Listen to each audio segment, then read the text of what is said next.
Good evening and welcome to the Whiskey Wednesday edition. And this is the last time that we will be in this particular studio as I am moving to a new location, which hopefully will bring a little bit different of experience. On today's episode, we will be talking about leadership and respect and what happens when someone is not respectful to you and how do you maintain that respect and politeness back. Joining me, a returning guest, Mike Hylton, and our normal co-host, the ninja, Dr. Jason Pittman. I'm your host, Dr. Dan Ford, and this is EchelonOrchid. Guess who's back?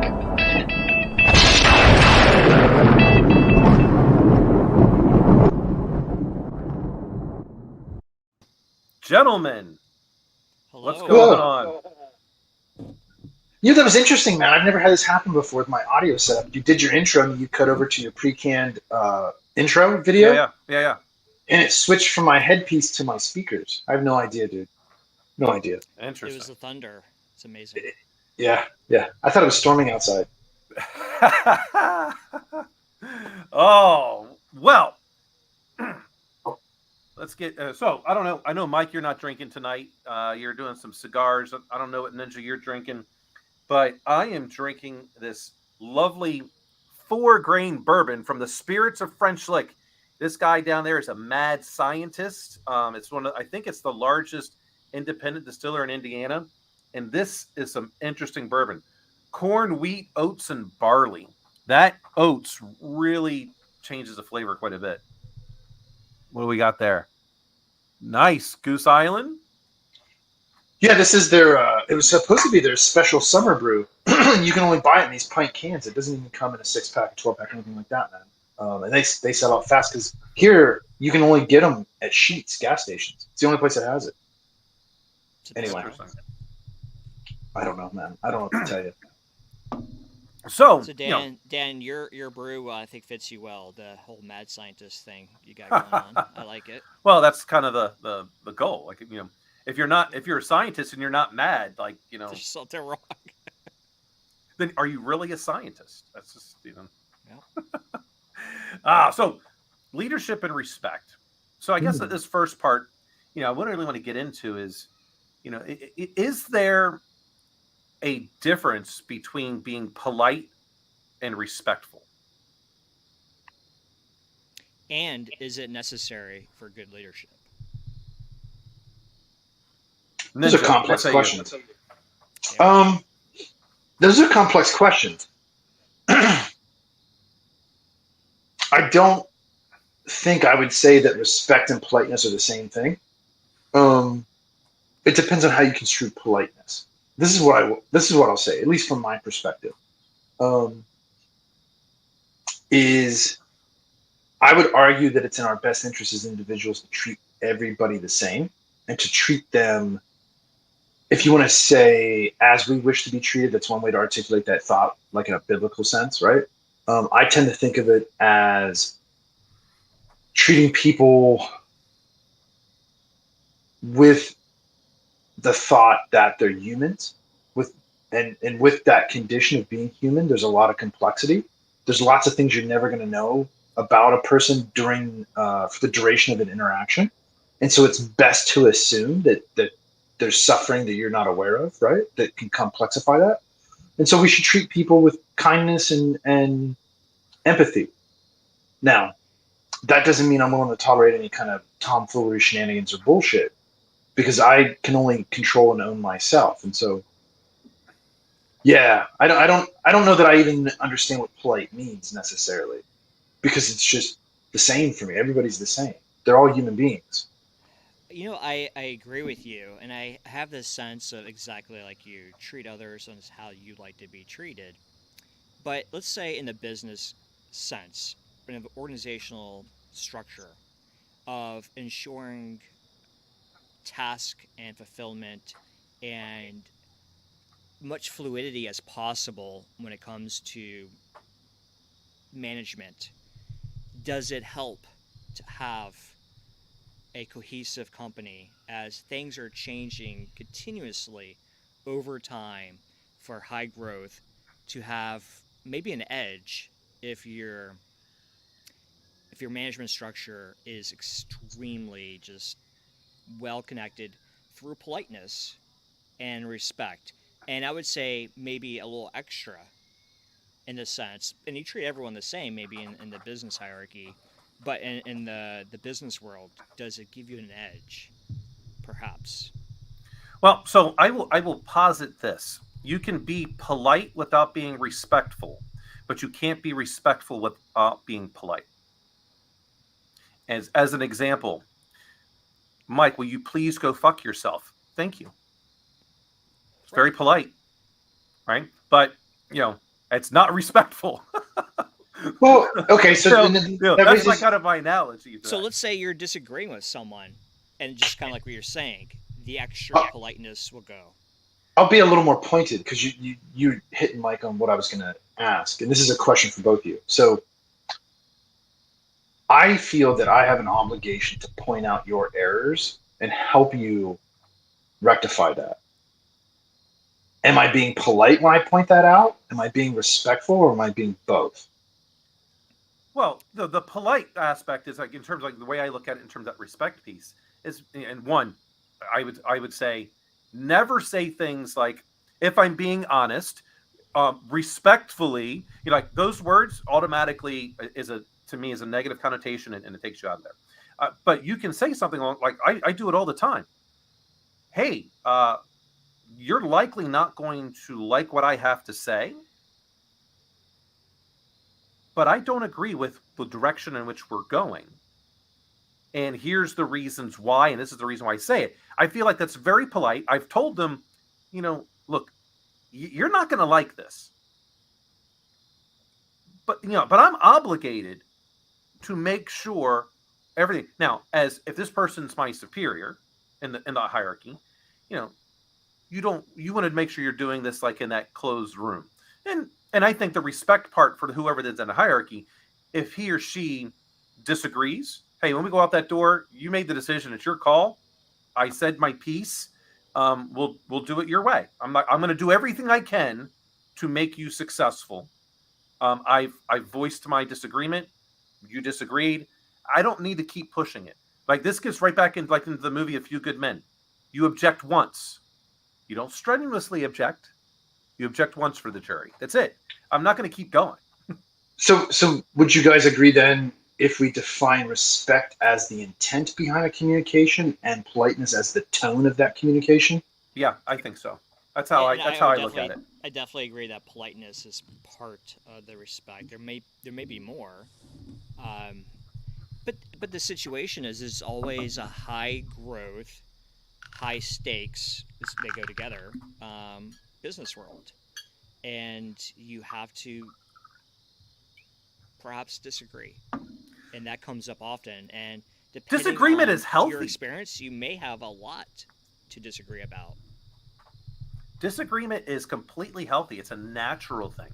If everyone just did it the same way, one, it would be boring, and two, there would be no innovation. Well, it's so ingrained into the human condition. It's defined as a psychological dimension of personality. Well, and as humans, we love to tell people when they're wrong. And you know what? And it's not necessarily completely wrong. It's like 99% there, but let me add in a little bit more type of thing. Well, there's always those pieces, and I think this is just where you lose the respect aspect is when you object again and strenuously object, and you keep on going. That's where you start, and now it's no longer polite, and now it's no longer respectful. You've got to know where that kind of line is, and sometimes that's a challenge. But we've say this all the time. You cannot control what someone's going to say or do, but you can control how you're going to react. And people, look, first, we just have to, the general assumption that I go with is that not almost everyone does not have a good intention until I see that they do. And so I go about acting accordingly. Now, the idea is how quickly can I figure out whether or not it's a good or bad intention? Because people in general are selfish, right? They're going to typically, and I say typically because I wish more people, a true leader looks how they're going to support the group first and those individuals in there before, and because that makes them actually better. But most people aren't like that. If they were, then we would have many more companies having better cultures. All we hear is about all of this toxicity in corporate cultures. So I look at people as they are out for themselves. I just got to try to figure out what it is. And the sooner I can do that, then I act accordingly, because, there is an unequal amount, or unequivocal amount of good and evil. I think there's more evil in the world than there is good. The trick is to figure out which one you are and then act accordingly. If you're a selfish person, I'm not going to spend a lot of time with you, or if I can help. And I think that's sort of one of the key aspects is culture. What kind of culture is conducive to the best environment? Is it one where people are very direct, or is it one where people are very polite and eventually get to the point that they're willing to make? Look, there's only one resource in the entire world that is finite, and that is time. I do not want to waste time with fluff. Let's get to the point. What is it? Okay, let's figure out a way forward. If we can't figure out a way forward, then we figure out a way. Well, right, because I think you can be direct and polite. Yeah, absolutely. Yeah, absolutely. And respectful. And do you think this changes at all as you go higher up the ranks? Maybe even more politeness and more respect as you go up the ranks. It's easier. It's easier when you're in the higher aspect, right? And I at least I feel it's easier. The hard part, as the higher up you get, is instilling that culture all the way through your organization and cross, right? Because it's very challenging. So in my organization, I've got, I don't know, something like 35 people that indirectly report into me. It's very challenging. I can't spend time with all 35. And as the company grows, that's also going to grow. But even at the last bank where I was at, there was like 80 some people. There's no way I could get to 80 people. You really can only get to, to me, like 10 people. It's about it. That's all you really have time for. Span of control is now 7. Find the right 10. Yeah. That's really the key. Who are the 10 people you're going? And hey, I invest a lot of time in my peers. I invest a lot of time in my boss, the CEO. And thankfully, we have a I feel like a great relationship. And interesting enough, so great in that, like, my last one-on-one. So we have a one-on-one, every week. And he said, "Hey, look, I don't want this to sound the wrong way, but I feel like you haven't been as engaged as you normally have been."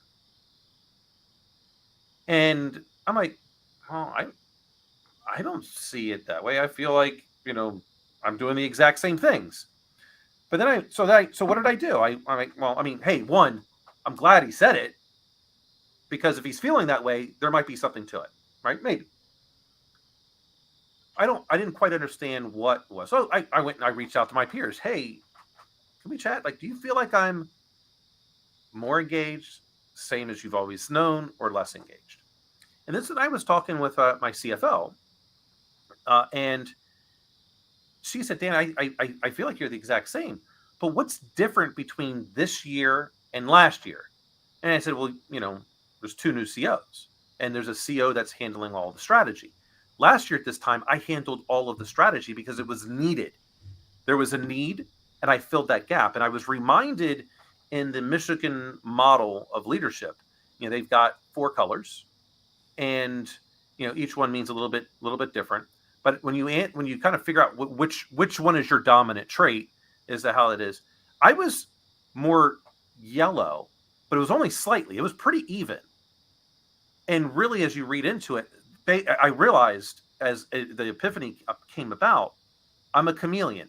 Whatever the organization needs at that particular time, I can do it. If the organization needs more process, which is that red side of it, very, process driven, I can do that. If they need someone who's going to be that big thinker, which is, what they would call green, I can do that. If they need someone who's just going to push forward and get shit done, which is blue, I can do it. Yellow is about how you get all these people working together, which is what I preferred. I said that leadership aspect. I prefer, doing that. But I was like, oh, well, this makes sense. All of a sudden, perhaps I'm a little bit quieter.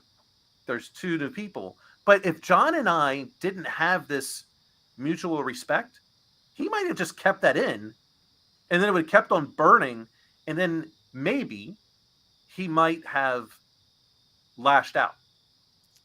So it takes time to develop that relationship. Absolutely it does. Yeah. Yeah.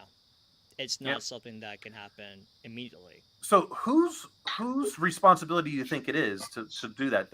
Your boss or you? Let me interject real quick. Go ahead. For you two, because you seem to be in agreement on that, I disagree. But let me ask a question and I'll explain the basis for it. Why don't you assume that from the get-go? Why do you feel like it takes time to develop that? Because if it takes time to develop it, it must not be in place from the beginning, right? Well, do you trust everyone emphatically as soon as you meet them? We're not talking about trust. But I think that's part of how it is in terms of getting that part. You trust them. That's how I look at it.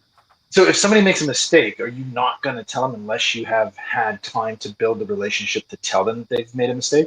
Oh, no. I don't think that. I think this aspect for this particular case, because it's not something that is quantifiable, like my work product is the same, but the fact that I'm in a meeting and maybe I'm not talking as much, or I'm not doing some of these other things that are not directly related to my aspect, I think that's where this part came, because it was not a direct reflection on my work product. No. I think where you're coming from. See, because for me, where I sit, and this might be the difference between our, let's say, verticals, right? I would say that to somebody I just met just as much as I'd say it to one of you that I've known for years. And for me, there's no differentiation. Yeah. Now, in this case, I feel like, because him and I have talked, he actually was coming at it more with, hey, are you okay? Yeah.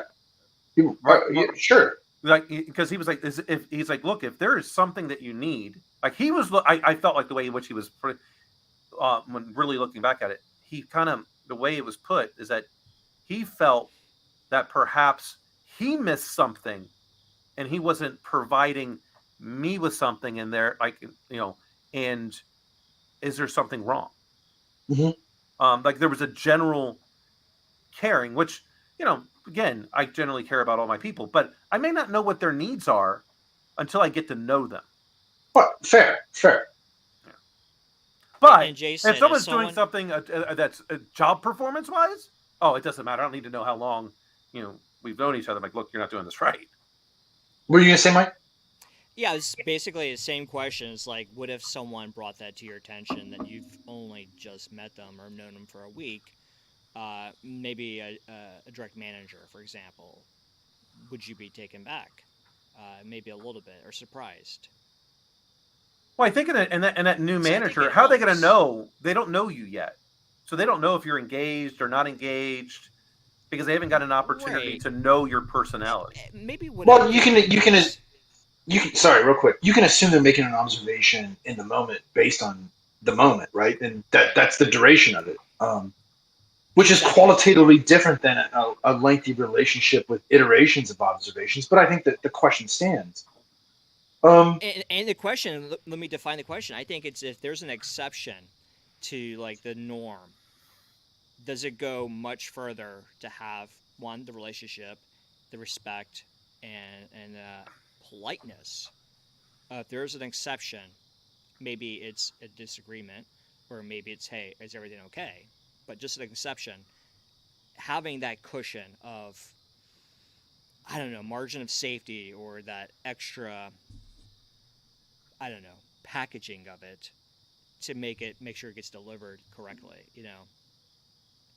that message. I think what you're saying. I think for me though, that's why for me in my existence, that's why it's important to treat everybody the same from the get-go and for the duration also. to not modulate that in any way. But I don't have the same kind of dynamic relationships that you guys are talking about. Being an academic full time, I don't deal with the same sets of issues that you do. That doesn't mean I don't deal with people, right? People are people. I think it's human to have an emotive reaction to any type of confrontation like that, despite it being respectful and polite or not, right? You're going to have a reaction to that because you're being forced to deal with something that you're not aware of. I don't know that I would react past that moment differently based on the duration of the relationship. Yeah, and I think this gets into one of my favorite sayings in a way in which I truly try to act all the time. Never mistake my kindness for weakness. I'm kind to everyone that I meet. But if you are not kind to me, my response will not be weak. Al Capone. I love that quote from him because I think it's true. Like, look, everyone deserves to be treated kindly until you have proven you don't deserve it. But in the business sense, to be as conducive as possible to high growth, high competitive vertical, there's going to be conflict. But Sure. conflict is not bad. It's as long as it's not a personal conflict. You can't make a diamond without conflict. Exactly. So to have that lubricant, it's going to be politeness, respect, and I think that could be what sets some companies apart, I think. Well, yeah, because I think, as Dan was saying earlier, there has to be a superstructure above that sets the tone for that culture. If I've worked for really big companies, I've worked for really small startups, right? I've worked for really small schools, and I've worked for, and I'm at one now that's a state school, and they have the same cultural feels you would expect that probably you guys have experienced in your industry careers. People are people, and when you get more people, they're more people like, right? And so, like, George Carlin said it best: a person is very smart, people are dumb. And so when you amplify that, those effects get amplified. I think that's why I would continue to suggest that if you treat all situations as equal, what you retain is the control of your reaction to it. And so, whilst I agree with Al Capone, I think, at least for me in my existence, it's much more stable to simply say, look, if I say something, I don't need to say it twice. I don't feel a personal need to do that, because the second time it's a waste of energy. I could be putting that energy into something else that's more productive for me. And I certainly don't need to engage in any unnecessary confrontation or conflict, particularly when you're talking about status quos in large organizations, because it's a distraction from what's important. So I don't know if that kind of addresses what you're saying or not, but I guess I think in a way it does. So let's flip it a little bit and go, well, how do we respond when people are not respectful to us? Now, I mean, ideally, we control our reactions, but how do you correct that person in a respectful way on getting them back into a we'll say a framework of respect, right? They've gone outside the framework of respect and have gone into not respectful.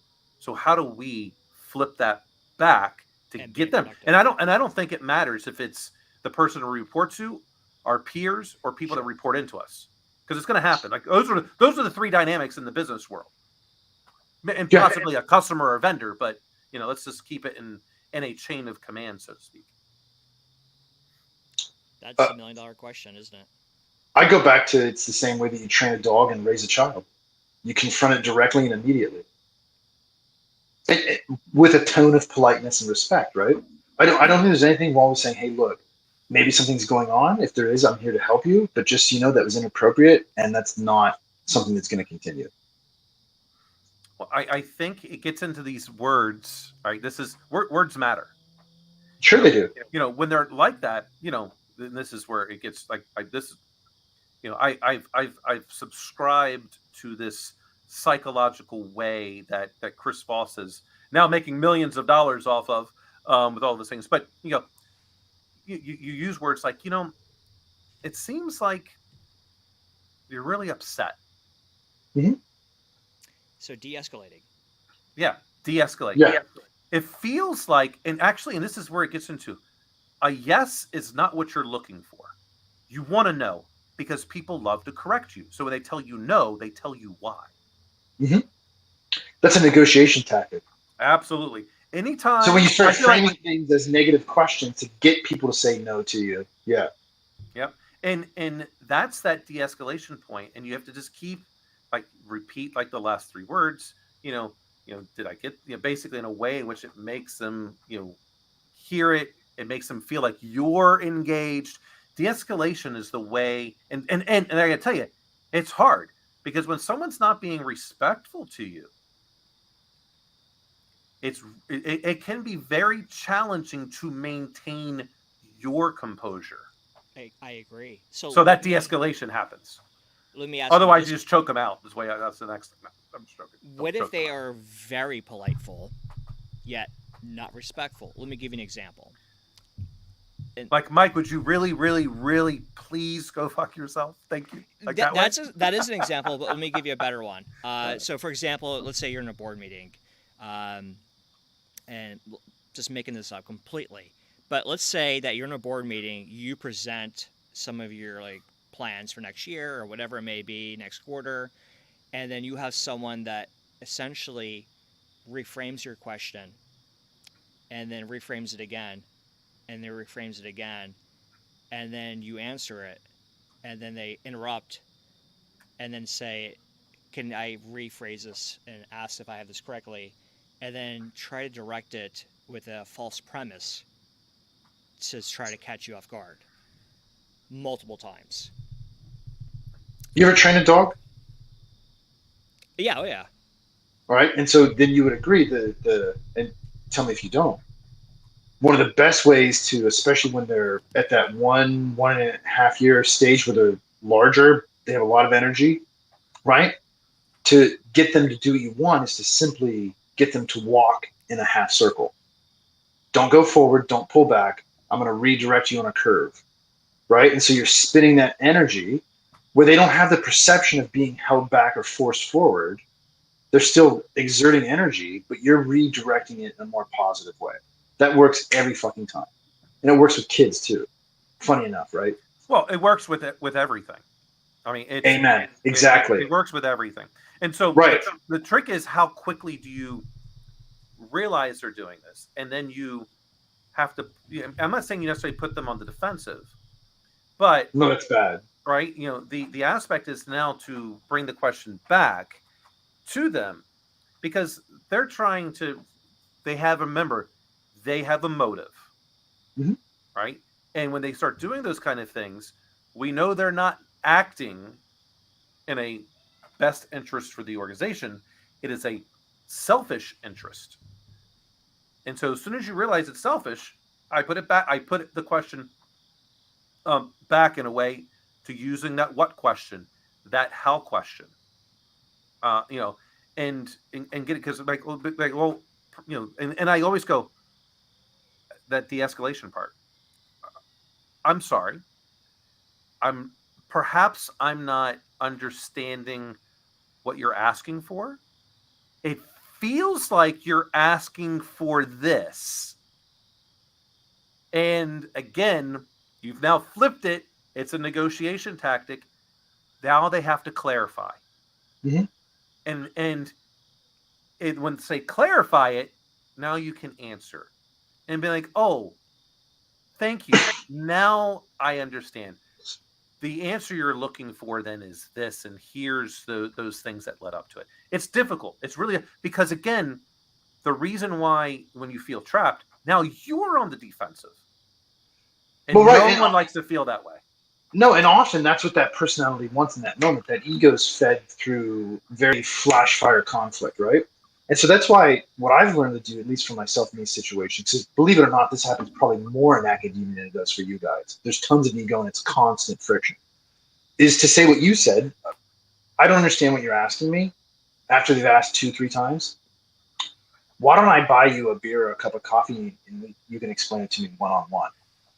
And it just cuts it off. I don't know that I would say that in a board meeting, but I mean, well, but this is the difference. Could you say take it offline? Would that work? Yeah, right. Because for me, what I want is to disengage quickly and bait them into attacking again, and now they've exposed themselves to everybody else as the asshole in the room. Right, and most people will become aware of that, right? They'll feel that gap that they're being baited into, and they'll stop. Most people will, not everybody, but most people will feel that island they're being put on, and they'll stop. Absolutely. And so the way in which that offline, be like, again, I would phrase it in a way with, if you're good with this, mm-hmm. let's take this offline. And I'll make myself available, at your schedule. Mm-hmm. And then we can, because again, it's like, hey, if you're comfortable, like because again, if they're not comfortable, they're going to tell you. So what I'm hearing you say is not get defensive attack head on there in front of everybody. Okay. Right. So I look at this, and it's so interesting now that, the more and more that I've been studying the principles behind jiu-jitsu. And when I said in everything, it's never about this direct attack. If I need to get you into an arm bar, I have to actually go at a 45-degree angle, because no one's just going to give me their arm. I'm going to go at that 45-degree angle because it's going to make your elbow weak. And then when it becomes strong, I just move a little bit, and then I go back. I'm always going at 45, and you're eventually going to go here, and now I got your arm.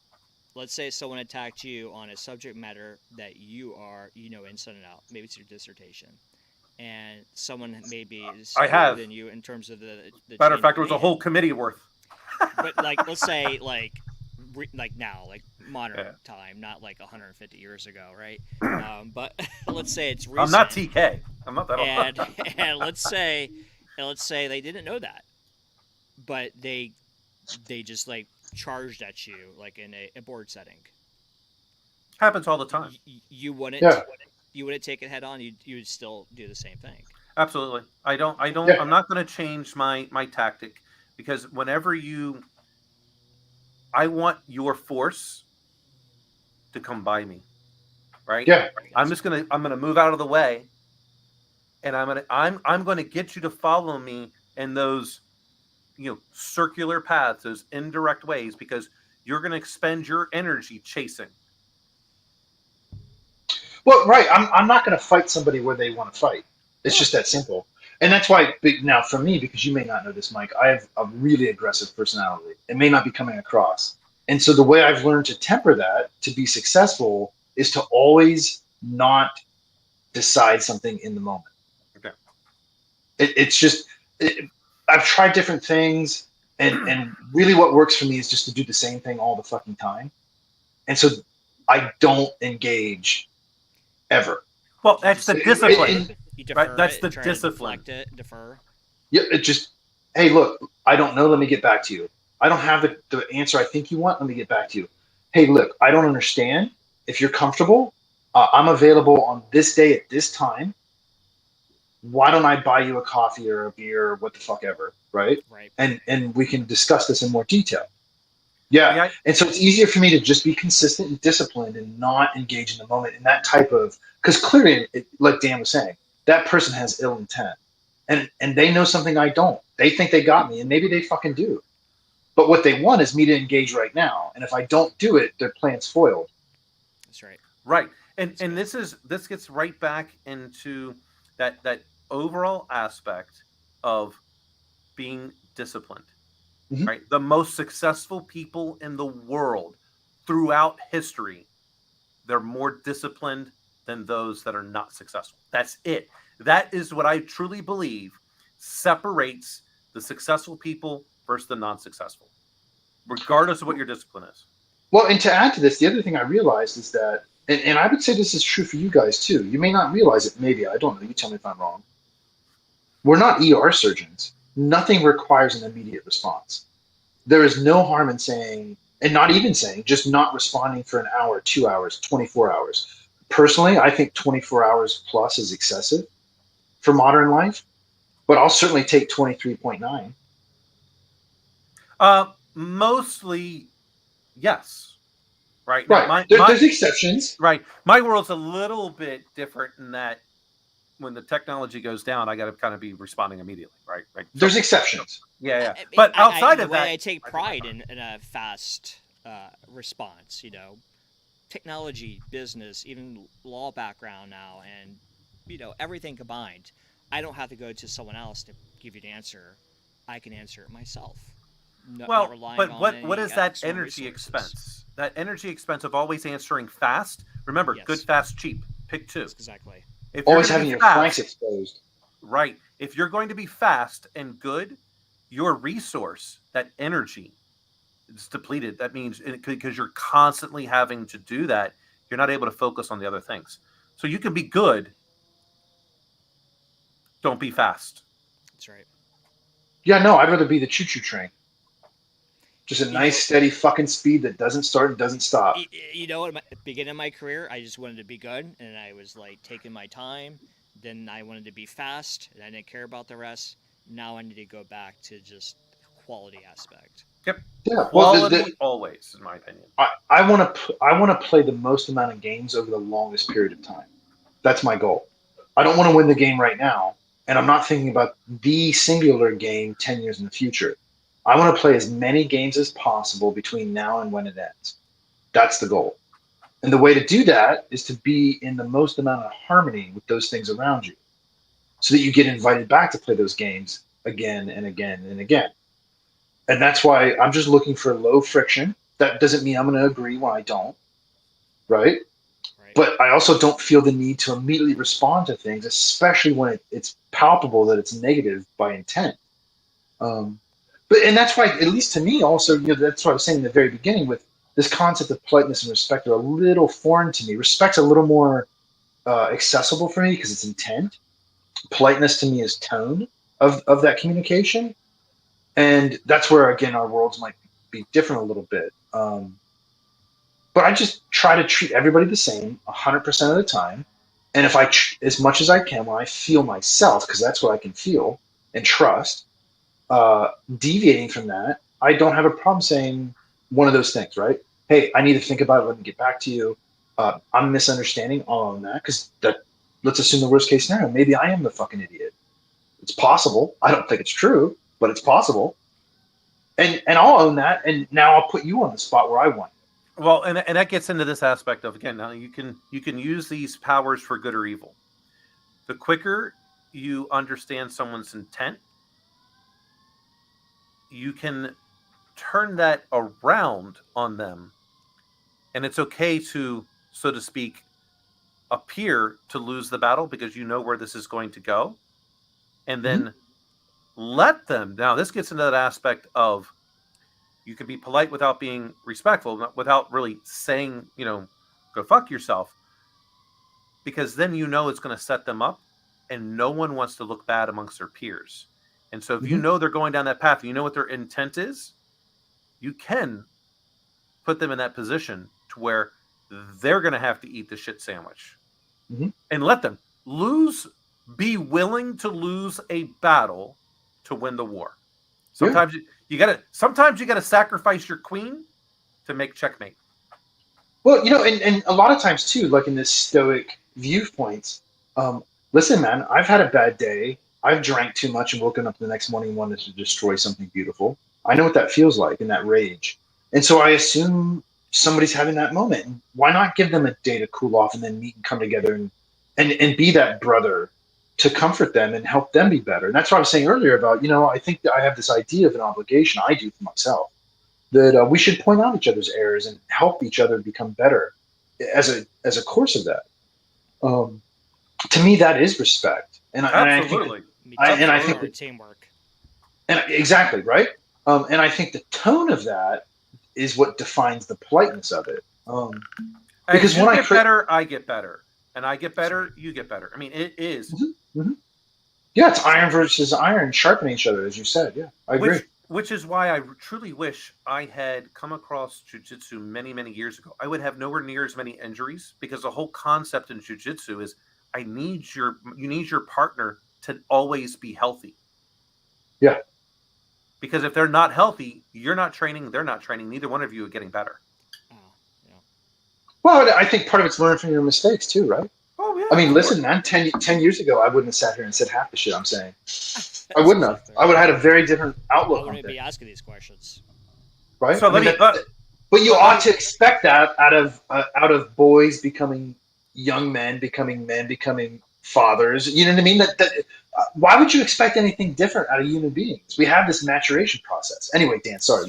So I was going to ask this part. So you talked about 10 years ago, but how much, or whatever way in which you want to measure it, do you think you could defeat the pre-Dr. Ninja Jason Pittman from like 25 in any mental debate? In a mental any debate, like a debate or folk wrestling, like any of the things you want to do. Like, so here you are now, because I think you're what, 44? 45. Okay. I wasn't sure if you were 1 or 2 years younger. Okay. So the 25-year-old Jason, you're going to debate anything. Mm-hmm. How would that 25-year-old, before you were truly a ninja, stand up to the 45-year-old ninja? No, it's not even a contest. Yeah, it's not even close. And it shouldn't be. Because Mm-hmm. if you're growing and you continue growing, doesn't matter what, like the experience should. Wisdom will always trump intelligence. Always. Right, because so this is actually, you tell me what you think about this, guys. This just occurred to me. I would argue, as a two-parter, I would argue that wisdom cannot exist without intelligence, but intelligence can exist without wisdom, right? And so wisdom is the embodiment and application of intelligence, right? This is when we learn to wield it properly within a hierarchy, right? And so that's exactly what we were saying about the relationship between respect and politeness, actually, the way I see it. Do you agree? Yeah. And living another day to fight another battle and have another battle, like you're saying. Right. Keep right. And so I would, to answer your question more precisely, there's no way that 25-year-old me was as intelligent as 45-year-old me. And there's no fucking way that 25-year-old me was as wise as 45-year-old me. I don't know about the intelligent part. The wisdom, yes, right? So the intelligence, aspect is knowing that you have skill. The wisdom is knowing when and how to apply it. Close. I would twist that a little bit. You jump in, like, if you have a different definition. The wisdom part I agree with. The intelligence part I would twist a little bit and say it's the ability to, and it's two pieces. It's the rapidity with which you can synthesize data. And so, right, because intelligence, sure. you can break it down to an IQ. Yeah. And one of the big differences. Do you think your IQ has changed between 25 and today? I was just going to ask, did it drop? No. It's almost impossible. It's almost impossible to change IQ over time. Well, that's right. Well, that's kind of my point in terms of why I'm going. I don't think the intelligence part was different. The aspect is you know how to apply it better. Right. Okay. So this is a good dialogue then, because what I would suggest is my IQ has not changed. My awareness of my IQ has changed. Yeah, right. Sure. So right. That's how I was defining part of the wisdom, is that you have to have awareness. You know more ways in which to use that particular. Right. So I would further delineate those two, though, because I agree with you again. The wisdom is the articulation and the embodiment of the information, but you have to have intelligence to take data to information. In order to do that, you have to be aware of your own capacity and capability. Yeah. Let's say you and I have always agreed on this, Dan. Mike, I don't know if you do or don't. Say something. Yeah. When you talk about capability, that is, Dan, you've expressed before the idea that you always play to your strengths. You don't waste time on weaknesses. Never. That's something I think with wisdom I've learned over time is I've always tried to make up for any lack of anything, and you should just focus on your strengths. Right. And so like here's an example for me. What I've realized, especially over the last let's say 5 years, right? So 1 year pre North Carolina, the 4 years in North Carolina now, is I'm a theoretician. I'm an idea person, and I like concepts. That's the way I think about things. I don't think about things in concrete applications. That's my strength. And so I now, 5 years ago, I started to understand that's how my intelligence functioned. And that's how I synthesized information. Now, being older, I have the wisdom on how to apply that. Is that a fair example? Absolutely. I think Yeah. so. I wish I could disagree with you, but the logic is sound. That's how I view it. And so now I try to rig up all my interactions along those dimensions. I have gone so far as to try to it's been documented even from when we were doing This Life in Tech to now. I experiment on myself constantly, from doing transcranial direct current stimulation to my times in the sauna, the habits of my eating, and I journal it. Like, this is how I'm feeling. This is what's working. This is what I don't feel is working. It's constant because I'm trying to put myself in a position where I can consistently perform at the highest levels possible for a longer period of time than anyone that that's currently competing with me and even thinks about competing with me. I will outwork them at a higher level than I will wear them out. And that's what drives me. I'm reminded of Kobe Bryant's story of he's at this visiting team and he's on the basketball court like at 4 a.m. and this other cat comes and who's also kind of a superstar, and he's done his warm up and he still hears Kobe's basketball like dribbling. And so that night, Kobe goes and drops like 40 points on him and all that kind of stuff. And the guy comes up to him. He's like, "Man, why were you at the gym?" He's like, "I wasn't leaving until you left. I wanted you to know that you could never outwork me." Yep. And so I'm doing everything I can. And this is, I truly enjoy the research of Dr. Rhonda Patrick. I think she's really onto something. And so what's her research on? On many things. A lot of it has to do with the immune system and how to reverse aging aspects. Like she says, I want to live to 120.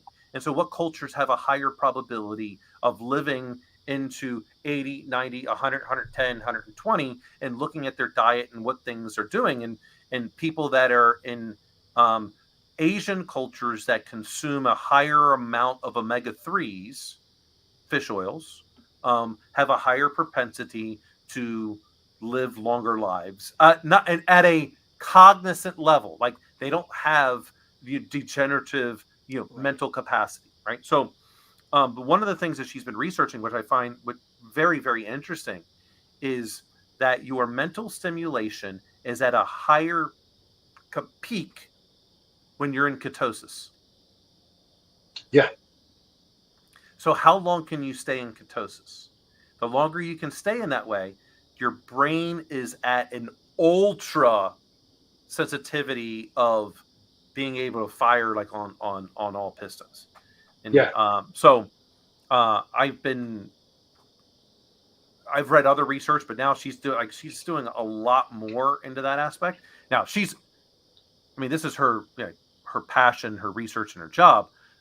She measures her blood like 6 times a day, right? Because she wants to know exactly how everything she's inputting into herself, like, how is that reacting? I'm not doing that, but I do measure other things. Yeah. Speaking of that, have you? Because you still have the Aura ring, right? Yeah. Yeah. Have you heard of the Whoop strap? Mm-mm. So it's a similar concept as the Oura Ring, except it's a bracelet. It has an advanced sensor on it, and it has a lot of predictive analytics on it based on biophysical performance. And so for a while, I've been thinking about getting one, because what I don't like about my Garmin is it's reactive. Specifically, this is what I mean. And so often in some type of rigorous exercise regimen, right, you have like 2-3 weeks of growth with an off week so that you can rest. And then you cycle that up and you keep cycling, right? What I don't like about the Garmin is it's reactive to it. So I have to do a workout poorly for it to tell me that I need to take a break. Okay? The Whoop strap will do that predictively on a day-by-day basis. Like tell you when you need a rest day. Yeah. How hard you should work out a certain day, how much sleep you need based on what. Okay. The Oura Ring does that as well. All right. So I was looking at it today. This shit drives me up the fucking wall, dude. I hate this part of mobile technology culture. So I'm thinking, oh, dude, I can just go buy this thing and I got to buy the app, and maybe if I want certain analytics, I got to pay above and beyond, right? Wrong. You have to pay upwards of $40 a month to subscribe, but they give you the Whoop strap for free. And of course, my pea brain instantly thinks, well, what happens if I don't pay? Like, does the device just get remotely turned off? Can I no longer access my data? Is it not collecting anymore? Probably. Yeah. Well, come on, man. Dude, this drives me nuts, man. Nuts. So, I'm going to go. So this is what the part that I love about the Oura Ring. So I'm going back to, let's see. We'll go to Monday. So, Oura, I'm reading my thing from Monday. I had a readiness score of a 73. And its thing is, hey, are you feeling okay? Your overall readiness is okay, but your body temperature was slightly elevated. You need to try and stay in balance today and only do what feels good. Don't do anything overly strenuous. Now, this happens almost every time I go and sleep in a hotel. And so, Sunday night to Monday, I was in a hotel. Right. So, to cut in real quick, because I want to make sure I understand what you're saying. If you checked that when you got up in the morning, that's what it would have told you for that rest of the day, correct? Yeah. Okay, so it's so it is predictive. It is predicting. So it's saying, all right. So then now I go into the Tuesday one. Hey, not all nights are perfect. Something seemed to disturb you last night, but don't worry, you'll get back on track. Continue doing lighter activities and try doing something that's relaxing in the evening. Now, you can get deeper into it when you start telling you, like, okay, you look at your sleep. And in this particular case, I had I only had a total of 6 hours and 2 minutes of sleep. I was completely restful. I was not restful. I had a shit REM sleep and shit deep sleep. And my body temperature was elevated. Mm-hmm. Right? All those things. And my heart rate. So it's measuring how quickly does your heart rate get back to a resting state. The faster it does, the more sleeping. So it's measuring these and saying, hey, something's going on. Now, I was home for last night. So today, hey, you're in a good spot. Increase your level of activity today. Try doing a lot more walking and stretching, and have exercise that it's at least an hour for today to get those juices flowing. Yeah, see, that's what I'm talking about. Well, and so the reason I ask is, I don't know if you've been seeing this, man. I've really gotten into the e-racing. Yeah. And so, you told me, yeah. Yeah, and so, like, I think out of the last 6 races, I've podiumed in every one. And I have, like, 3 or 4 first places now. Is this with Zwift? Yes. I love Zwift. Yes. Fuck yes, dude. Oh, and so, man.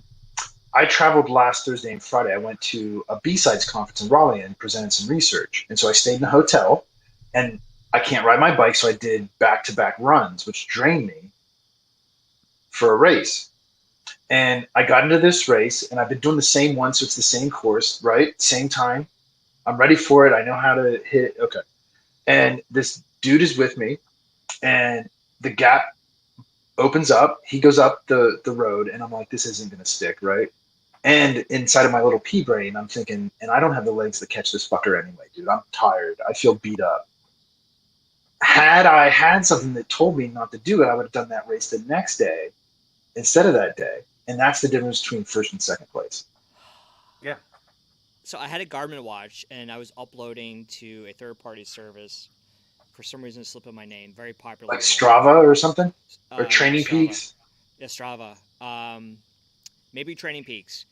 But it was the one where they had like everyone was in the army running around the bases and was uploading their location, and they got in trouble for that because the geolocations was showing. Yeah. Whatever the name of that service That's was. Strava. Yeah. Strava. That's exactly. Yeah. So you could actually buy, I think, like $5 a month, and it will tell you your peak performance and predictive. That, and it will tell you like you need a rest day. I used that, and it worked very well. Yeah, I love Zwift, man. And it ties right into Zwift. Well, see, and the reason, real quick, I got into Zwift is in California, I could ride outside basically every day of the year. And so I rode with a team and I raced and shit like that, and it was outside. And here in North Carolina, I can't do that, right? For a variety of different reasons. And so I've gotten into, now that we have a space in the house. Which those reasons are rattlesnakes, mountain lions, bears, those things. Mountain lions will get in the way. No, it's the weather and the rednecks. Like that's what it is, dude.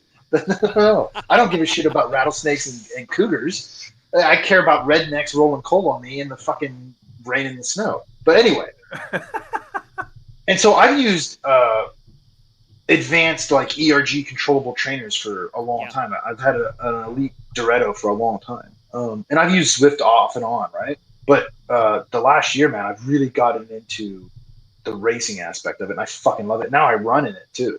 I got a treadmill that's Bluetooth. I have my Bluetooth treadmill hooked up to it. Love it. And I have the ERG kicker. I forget what. Yeah, the kicker. Yeah. But automatically adjusts based on going up a hill. Yep. And it's fun going down. I just can't imagine why anyone would sit there and always do the mountains. Because you want the Tron bike.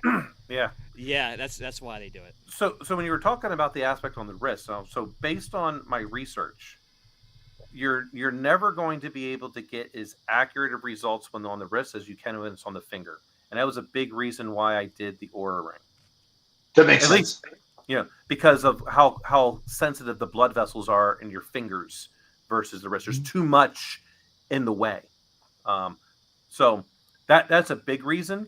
Also, I can, I especially like I knew I was going to eventually get back into martial arts.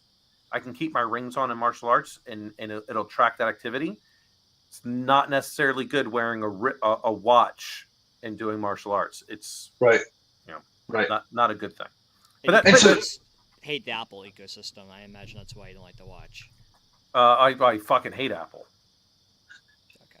Apple, like we're starting to find out truly how evil Apple is. It's all coming to fruition. It's almost like we predicted it several years in a row. Maybe they even called on themselves in 1984 video. Hey, you know what happens when you start being the brand, when you wanted to be the anti-brand? You start doing stupid shit like selling, your certificates, your certs, to an Israeli firm so they can do all of the forensics and have those contracts with governments around the world. And you keep going, we don't give anything to the government. Oh, I think it was last year when that was released. Oh, all this stuff is direct Apple signing. How did it could only get this if it came from Apple. I will say Apple could be evil, but no one is more evil than Facebook or Google. They're in business for data mining. Yeah, Google, but at least Facebook tells you that. Do no Apple evil, lies about it. Apple lies about it. And Facebook, as you're seeing with the whole Instagram with the preteens, and it goes well beyond Instagram and trying to lure preteens to use their services. But they're at least straight up evil. But you already know that. You already know what you're dealing with. Apple lies about being evil. Okay, Apple lying about being evil. At least they try to put on a good facade. Well, yeah. Well, they're putting on a facade. They at least try to put it going. Like, we use all recycled, materials as much as possible. We try to recycle the iPhone. Hey, the knife that I'm stabbing you in the back with came from a purely green engineering process, but you still got stabbed in the back. But wait, what if they do believe what if they do believe they're being benevolent and the good guys? What if their heads are so far up their own asses? Because you see this with Blizzard, right? I mean, there's a lot of Exactly. controversy right now around Blizzard, and it's Yeah. very clear that for a very It's long a time, sexual harassment, right? Yeah. dude, it's endless. It's all kinds of shit. It's very clear that they've had their heads up their own asses so long that they actually believe the lies, which we know is a phenomenon that will happen. I mean, it's very close to Stockholm syndrome. Yeah. Um, what if Tim Cook believes he's being the best tech CEO on the face of the planet, and they actually not only have really good products, which I don't think is true, but that's what I think, and they're actually trying to empower their users to be protected because they're in their ecosystem and they're the saviors. You know, the best part, It's the like best thing that's politics, happened. right? Everyone thinks they have the right answer, You know, the and they best truly thing believe that it. happened recently to Apple is they got their ass handed to them by Epic. That's fucking glorious, dude. That's glorious. Yes, you know that. Yeah. And I can't respect anyone that went to Fuqua or however you say Duke's business school. Yeah. It's go blue or go home. Oh. Sorry, Mike. I mean, I know you went to like a top 100 school, but I like Oh. saying in the top 5. It's much higher than that. Hey, but let me know when you pay off your debt, okay? And Hey, you look at it as debt. I look at it Zero as an debt. investment. I know. Well, you paid cash. Cash is free right now. Yeah. Why would I pay And- cash? Why would I pay for cash when I could take out a loan? My interest rate's like nothing. It's free. Oh, fuck. I You agree. literally you paid money. It would have been better for you to take that money and put it into the 10-year treasury bill. You would have had a better return. TBD. It's an investment, whether you pay cash for it or Actually, I would have taken a the line of cash that credit. you paid for your MBA and put it into any fund that's based on the S&P 500 because you get a historically 10% return on that. You'd be making money. Didn't they teach you that stuff? Nope. Net present value of expected returns over the next 25 years? I doubt it. Come on, son. Yeah.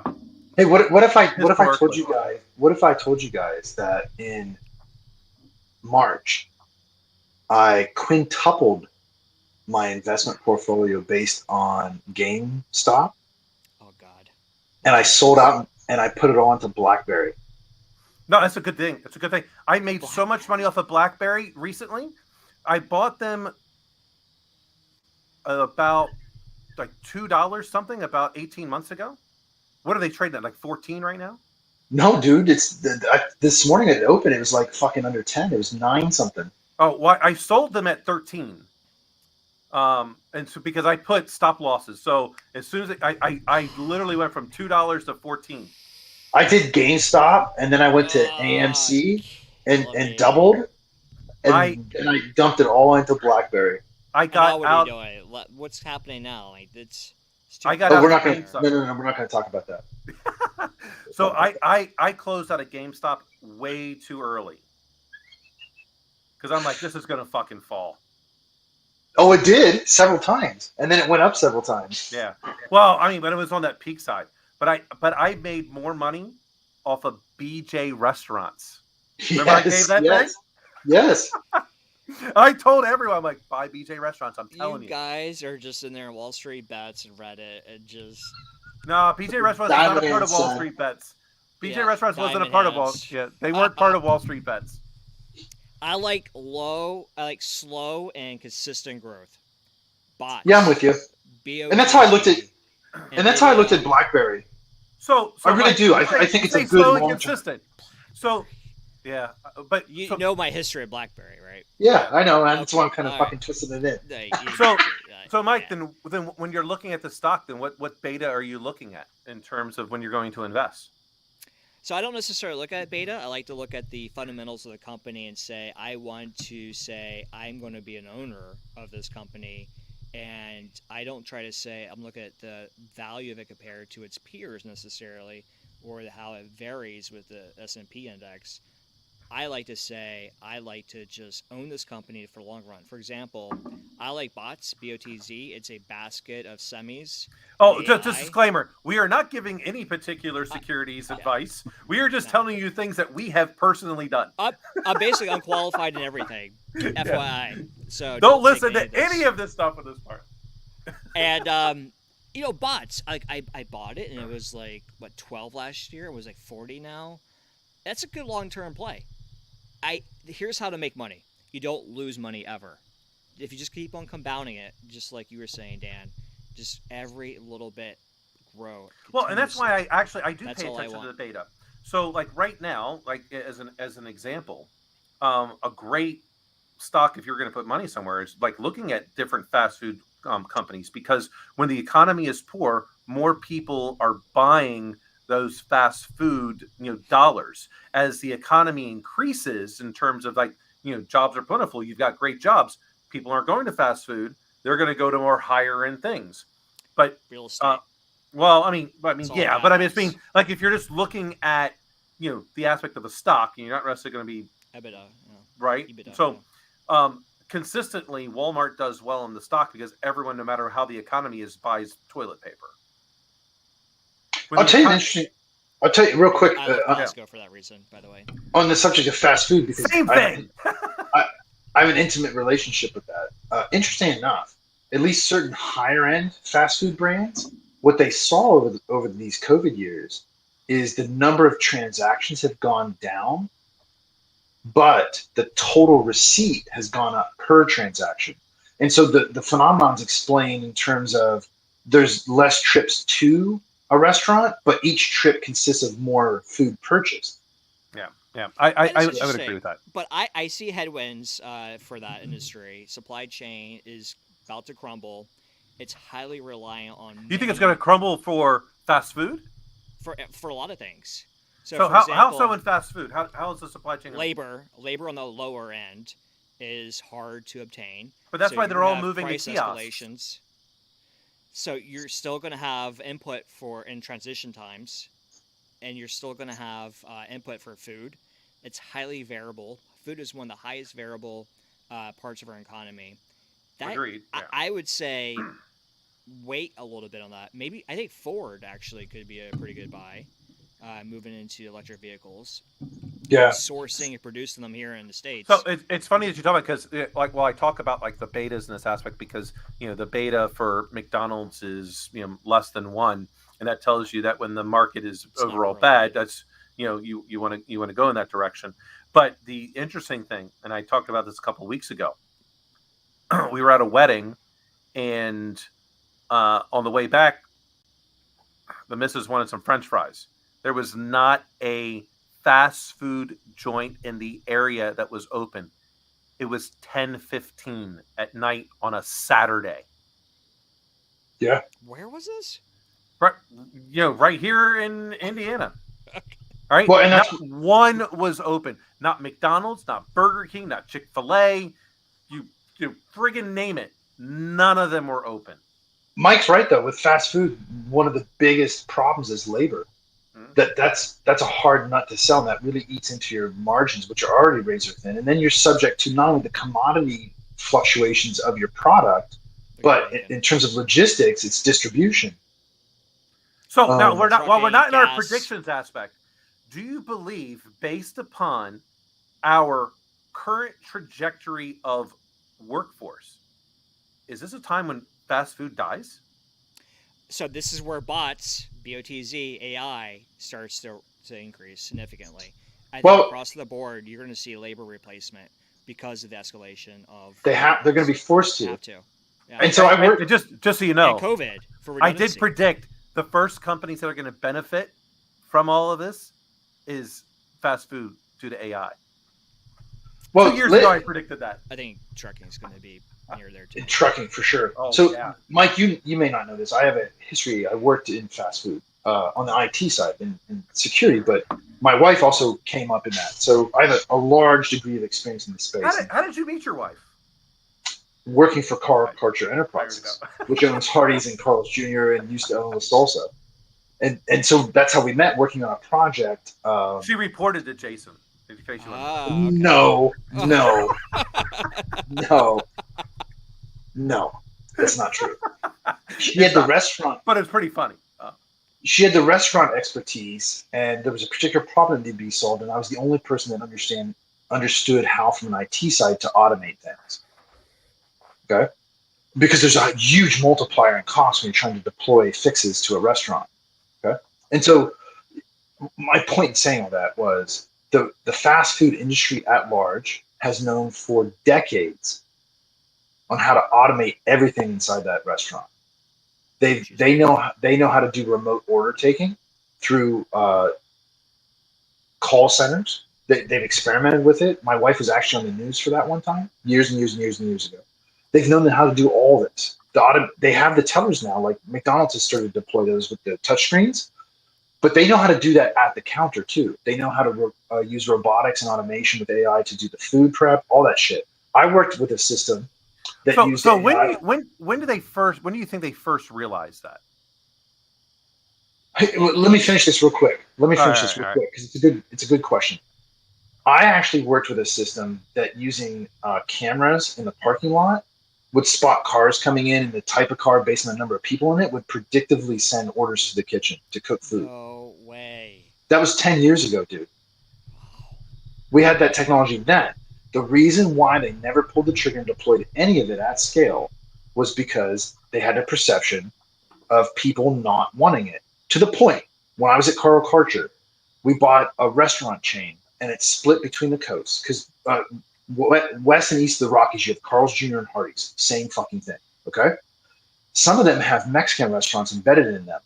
Some of them are called green burrito and some of them are called red burrito. Do you want to know why the red burritos are not called green burritos? Why? Because the people in the South didn't understand verde sauce. They thought it was mold.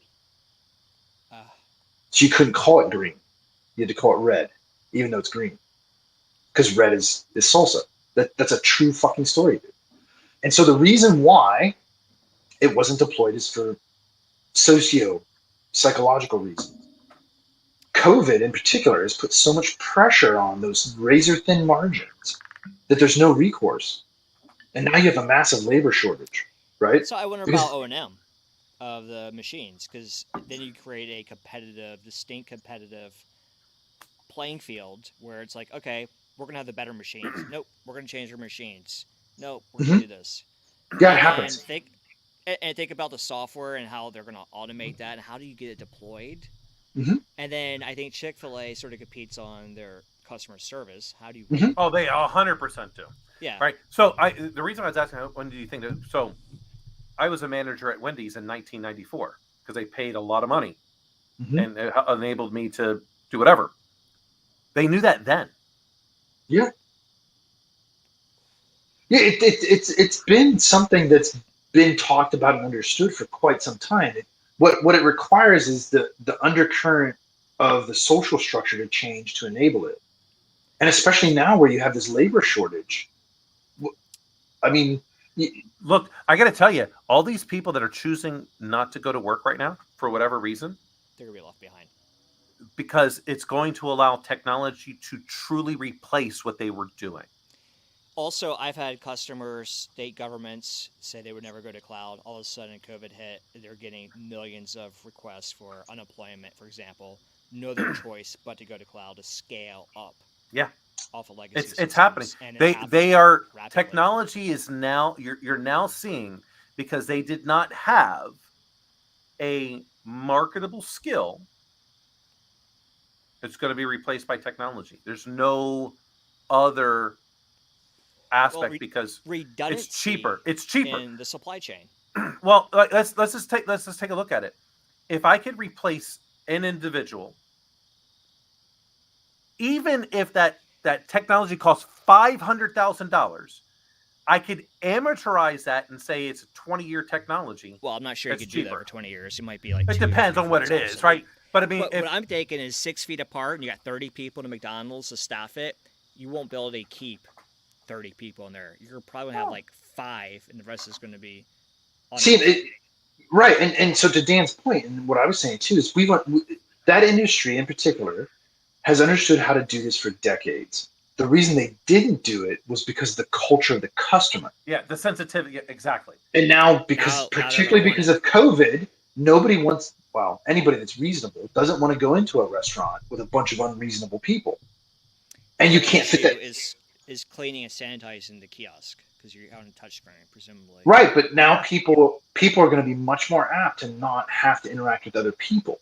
Why do you think there's such a increase in the amount of drone companies that are popping up? Because now with their capacity, they're going to start literally dropping on a line your food orders, like like DoorDash, all those kind of things. I foresee that going drones very, very quickly. It's literally going to look like the Jetsons finally, except instead of flying cars, it's just going to be drones everywhere at that like 100 feet mark. I think Amazon truck's going to pull up and it's going to open up like its top, and then like 15 drones will come out, deliver what needs for that day on the street, and then go right back to the front of the street. They've demonstrated their blimp technology. Yeah. Where they have the Zephyrs that will drop off the quadricopters. Yeah, sure. Motherships, if you want to call them. And see, I think the technology has existed for quite some time for all of that. It's only gotten better in its fidelity. What's changing that actually enables its implementation is culture. Absolutely. Like because we have all look. I mean, in reality, look at the generations that have come right after ours. They're much more introverted. They are much more comfortable of doing things. They're not looking to go out for the experience. They want the experience in their own home. Well, they're much more embedded into. They're much more embedded. The way I would frame this is they're much more embedded into a culture that is mediated through technology. Yeah. A few years ago, I was always saying, I don't know what it will be, but I think retail is cyclical and it will come back. Every industry faces its down, years. Retail certainly has done that. I think once COVID goes away, retail, people are like, I want to be in the store. I think it's going to see a resurgence. It won't be big box. It may be like a mall that has like a bar and like, I don't know, like that's serving the dragon's mouth playing or something. Something like that. Well, but it's not going to be a Macy's. It's going to be boutique. It's good. People are turning true, and they should, against big box stores. You're going to see more independents pop up in retail and all of those things because big box left the communities during COVID.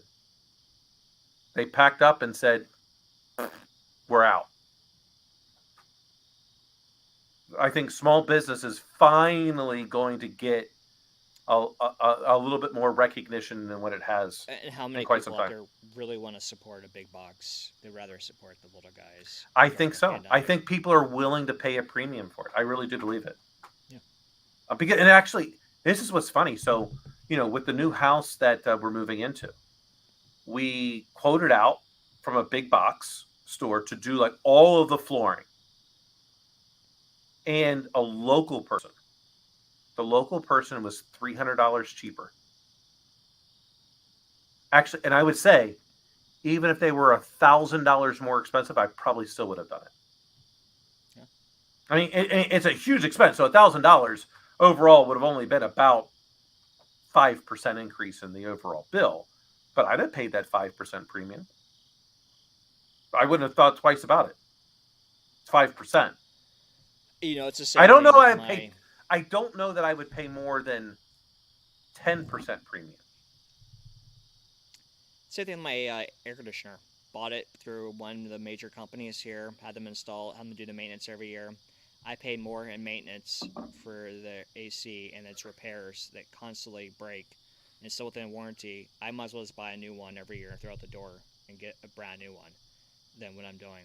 So, dude, with this, we got a home warranty we got the home warranty with the new house. The air conditioning unit just got replaced. So these fuckers just charge the Freon because Freon doesn't evaporate. All right. So anytime someone goes, "Oh, your Freon is low," you've got a leak. Right. Well, and the unit that was inside, it was filled with 50 gallons of water. That didn't happen overnight. That was months. the people that we bought this from, they knew there was a problem. They just charged that Freon and were like, no one's ever going to know. Thank good. So anyone out there, you're buying a new home, you've got a current home, go get that home warranty, pay for the premium, $900 a year. But understand, I pay $900 a year for that home warranty right now. It's got an entire air conditioning unit replaced. In my experience, it's like you get a discount on a new AC. You don't get like the full AC replaced. That's because you got to pay for the platinum plan, Mike. Stop looking at the generics. Teach me. We did. So you and when you get to that point, you only pay for labor. Yeah, you know what? My so AC that replacing is of the on AC warranty, unit, except for the warranty, and it's still like $1,500.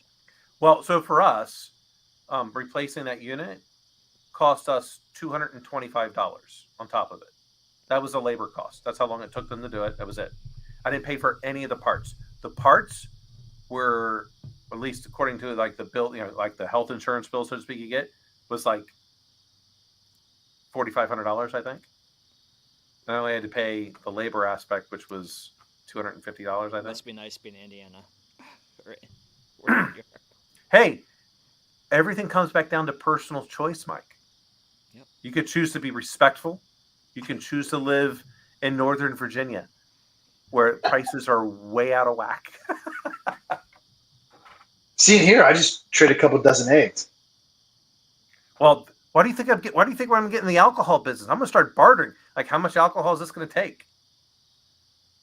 You know, it used to be, hey, do you want a bottle of water or a beer? And now it's, hey, man, do you like eggs? You want a dozen eggs? They're fresh. Yeah, dude, I have a giant chicken farm. So when are you going to get into ducks? We talked about it, man. No. I predicted you becoming a chicken farmer. I did predict this. So, Mike, so you know, this was back when Jason and I were both at Cap Tech. I told everyone that the reason why Jason was moving to North Carolina is that he's giving all this stuff up. He's going to be a chicken farmer. I would not mind to have a few chickens. But this is what's funny. So these students would go like, "Oh, hey, you're a chicken farmer?" Jason's like, "Where the fuck did you hear this from?" Like, well, Dr. Ford said it. He's like, "Don't listen to that asshole. I'm not going to fucking have any chickens." How many do you have? I don't know what the current count is, man, because they come up and down, right? They're free range, but there's probably 40 to 60. Foxes come and go. Yeah, I mean, well, and so I say that, like, so for instance, we have enough now that every so many months we incubate a dozen eggs and we hatch them and raise them. Okay.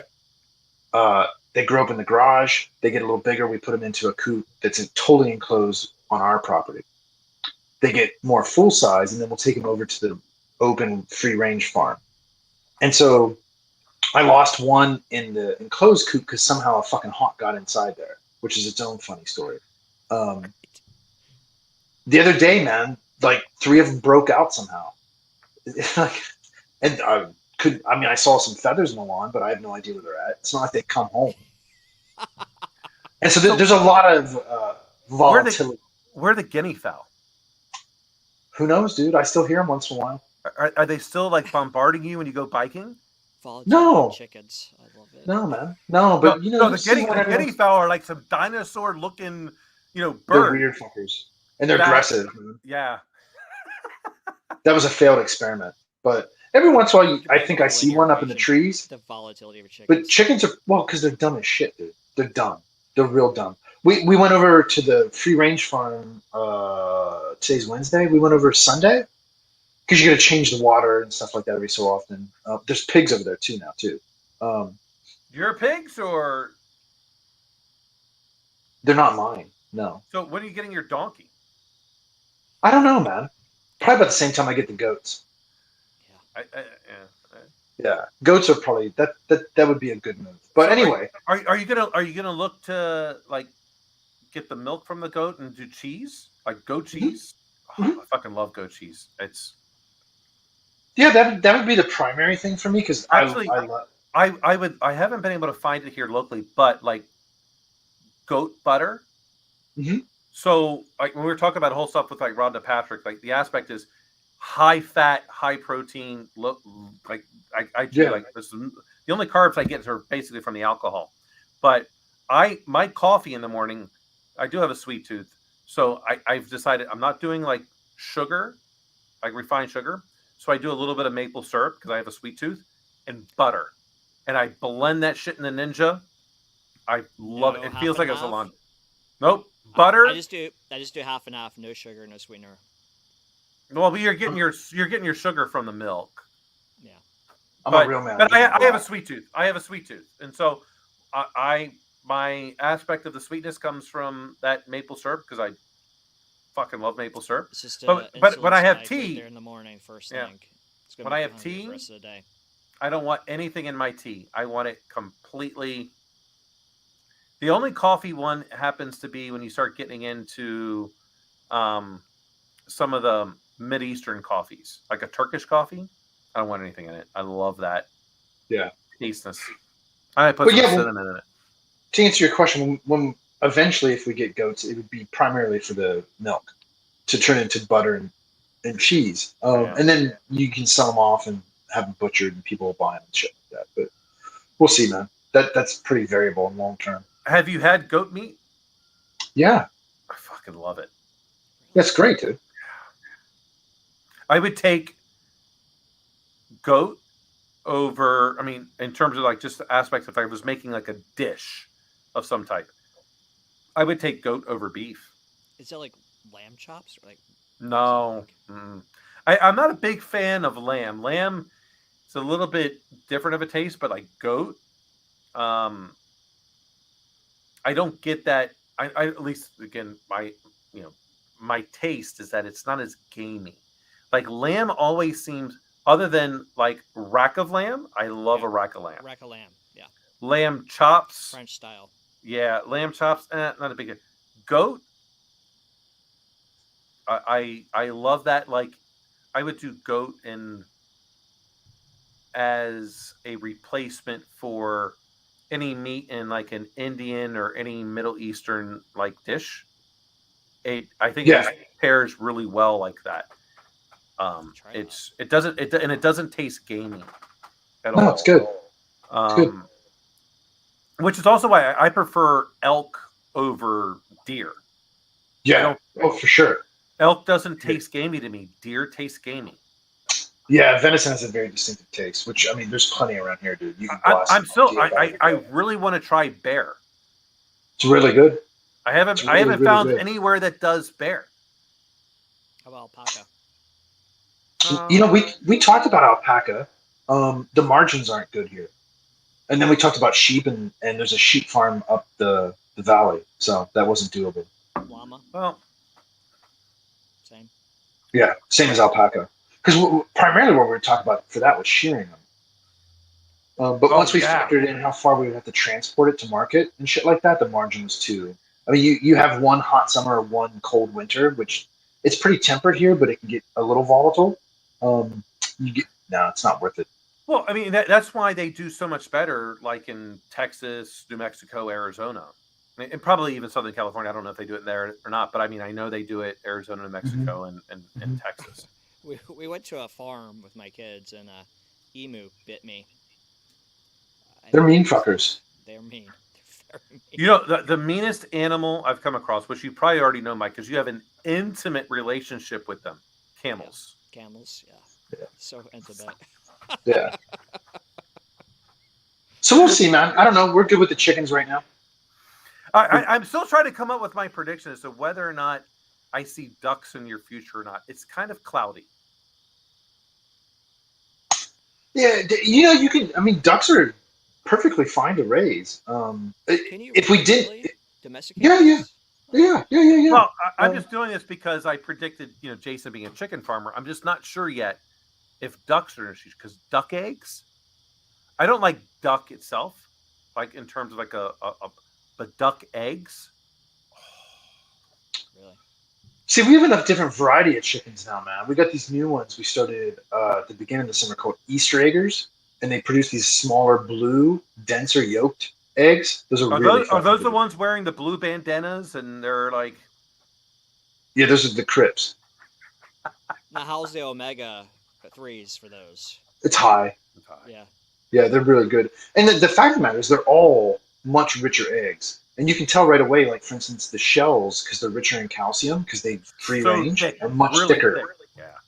Yeah, and the yolks are way more orange than yellow. And you don't even have to refrigerate your eggs because they No. still have the coating on them.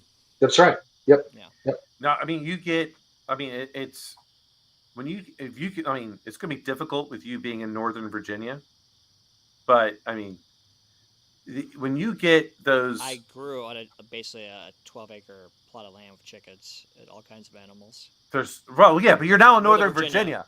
In Northern Virginia. Hey, not where you're living now. Not now, yeah. But I mean, the aspect of as to how much you like, I am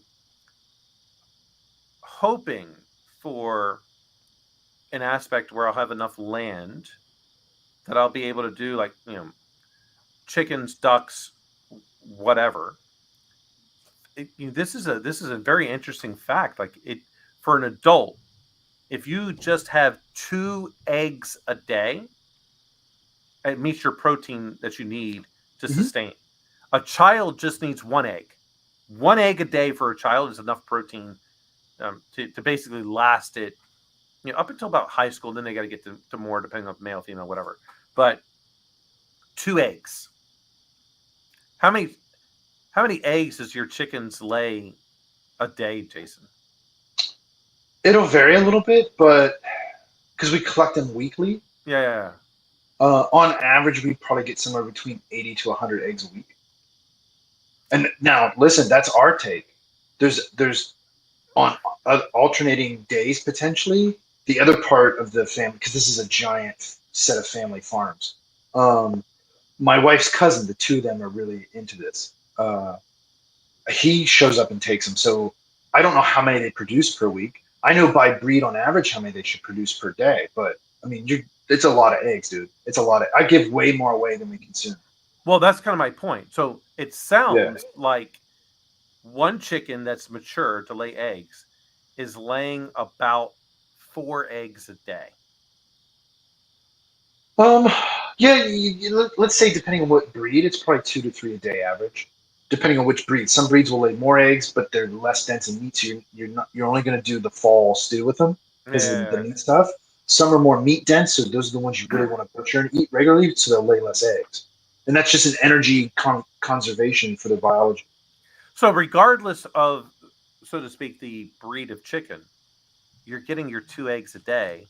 So for however many people you have in the house, you want that many chickens, and you're going to sustain, right? Yeah. And so you may want to go a little bit above that, so that way you can maintain a sustainability of, all right, these chickens are coming up, blah, blah, blah, supply chain. But I mean, it's nothing. It's nothing overall to a chicken. No, and like, so right now, just to finish that, in the coop on our property that's enclosed, I have 5 hens in there right now. And so our intention is to keep them there and keep them just for us and not put them over in the free range farm. And 5 hens, especially if we add a rooster to it at some point, that's more than enough eggs per day to not only sustain us, but to give me enough every so often to hatch more. Do you get grain for them? Like farms or wherever? No, he does is it mealworms? Is that what you're doing? I did until I killed them all accidentally. Yeah, no, I was producing up to 2 pounds a day of mealworms. I had a giant mealworm farm, and I fucked up one time, and I was in a hurry, and I didn't wash the carrots correctly, and they must have had a pesticide on them, and it instantly collapsed the entire ecosystem. Wow. Yeah. Does that give it more nutrition? Yeah, that's pure protein, dude. Yeah. Pure protein, and it offsets needing to buy feed. So for the chickens that are in the coop that's enclosed here, because they can't range, we have to give them feed to augment it. The free range ones just fuck off and eat whatever. Yeah. We'll supplement them, especially in winter, with a little bit of food. But a different color yolk, you think? Yeah. Well, see, the other thing we do too is there's an extended part of the family that has a barley field, and so what kind of barley? Shoot, I don't know, man. I don't know. It ain't what you want. I can tell you that. This is like hog feeding barley. This ain't Oh, beer yeah. brewing. Actually, Because most distillers would take that because it's the low end barley. right. But there's relationships because like a quarter mile up the road, there's a cow farmer, there's corn, and so everybody kind of has a little partnership where they trade a little bit of everything, and so that's how we get a little bit of that to offset the cost of the feed because that's the I expensive part of the chicken. I think the trade off of riding indoors with Zwift and having all that's worth it. Fuck yeah, dude. Fuck yeah. I think that's amazing. Yeah. Yeah. Absolutely. Well, my friends, this was a great show. Yes. Amen. Great conversation. Thank you. I'm going to have to break this into two when I eventually start publishing everything to Instagram, mainly because I trust Facebook and being evil. I know who they are. So I'm good with that. They're going to do what they say they're going to do. Yeah, they're going to exploit you, and I'm good with it. I get it. And that's perfectly fine. But I won't nothing to Twitter. I don't like Jack Dorsey. I just don't like him. I thought you were like the Twitter king. No, I haven't posted anything on Twitter. I just don't do anything on that. Their promotion,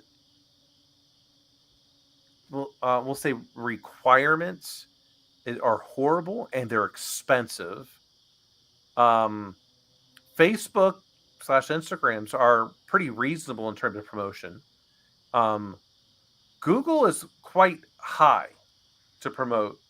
And I don't do a lot direct promotion with Google. So this is what's funny, like in the statistical aspect, whenever I promote something on Google, predominantly men see it. I promote something on Facebook, which Instagram's tied into it. It's way high on the female trajectory for Facebook and Instagram. So I buy that.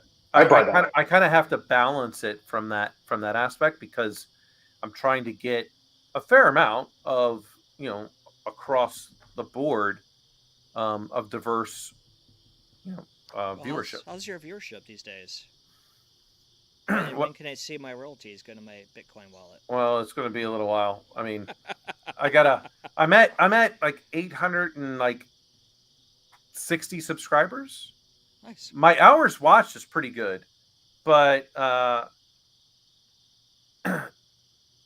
the real issue is the subscribers. You got to have like 1,000 subscribers plus 4,000 hours watched. So right, and a 12-month period to start monetization. Yeah, I gotcha. So I hit the hours watched, but I didn't hit the subscribers. So and now it all resets. Yeah. So you'll get there. It's I'm not look, I do this for fun. If it makes money, great.